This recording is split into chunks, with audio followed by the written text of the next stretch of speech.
Alors, bonjour à tous et bienvenue dans cette nouvelle vidéo dans laquelle on va continuer à faire des petits exercices sur les polynômes du second degré.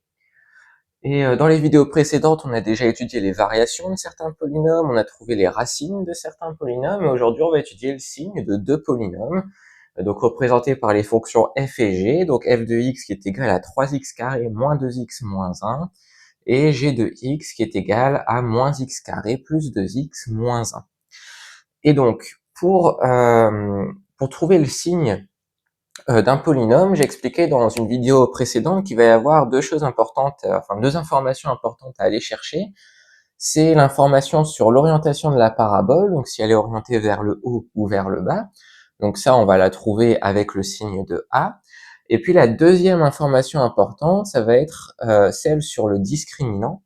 Et en fonction de sa valeur, aller chercher les racines qui correspondent.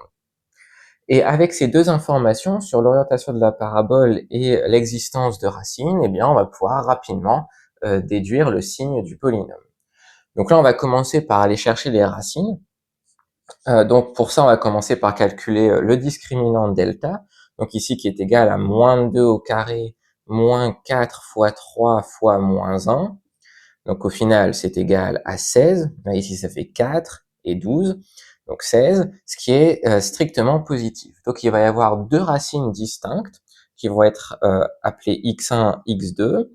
Et puis si on applique les formules, on va avoir moins b, donc 2, moins racine de 16 divisé par 2a, donc là a vaut 3, donc 2a vaut 6. Et donc ça, racine de 16, ça fait 4, donc 2 moins 4, moins 2. Et moins 2 divisé par 6, ça fait moins 1 tiers. Et de l'autre côté, on peut faire la même chose, il y a juste le signe devant la racine qui va changer. Donc là, on va avoir 2 plus racine de 16 sur 6. Et donc 2 plus 4, ça fait 6, divisé par 6, ça fait 1. Donc dans le tableau de signes de x, eh bien, on va déjà pouvoir placer les deux racines qu'on vient de trouver. Donc on va avoir évidemment moins l'infini plus l'infini, et puis entre les deux racines, donc moins 1 tiers et 1 tiers. Et on sait déjà qu'au niveau des racines, on a des zéros. Maintenant, la question, c'est quel est le signe qu'on met ici, là, et puis là. Donc pour ça, il faut regarder l'information qui est portée par A. Donc là, ici, A vaut 3, ce qui est évidemment strictement positif. Donc ce qui veut dire que la parabole, elle va être orientée vers le haut. Et on sait qu'elle coupe 2 fois l'axe des abscisses. Donc globalement, globalement, elle ressemble un petit peu à un truc comme ça.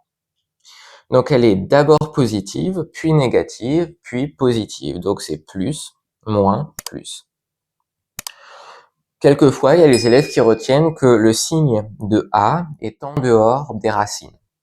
Donc là, ici, A, c'est positif, donc on a le plus en dehors des racines, donc avant moins 1 tiers et après 1. Et après, entre les racines, on a le signe opposé de A. Et donc voilà, on a trouvé le tableau de signes de la première fonction. On peut regarder la suivante et on va procéder exactement de la même manière. Donc on commence par calculer le discriminant. Donc là, cette fois-ci, on a 2 au carré moins 4 fois moins 1 fois moins 1. Donc ça fait 4 moins 4, donc 0. Ce qui veut dire qu'il y a une seule racine qui est donnée par la formule moins b sur 2a.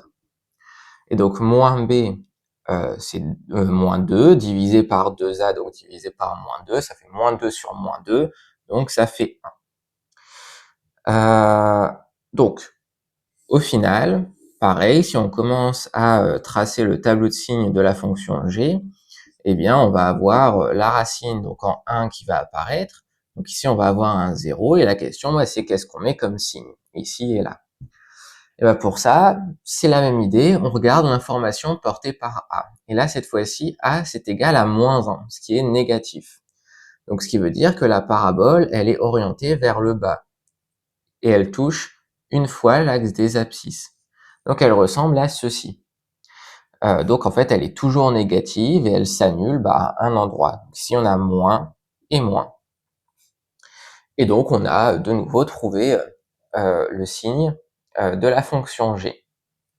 Et comme on dit jamais 203, donc pour terminer cette vidéo, je vous propose une troisième fonction, qui est aussi une fonction polynomiale de degré 2.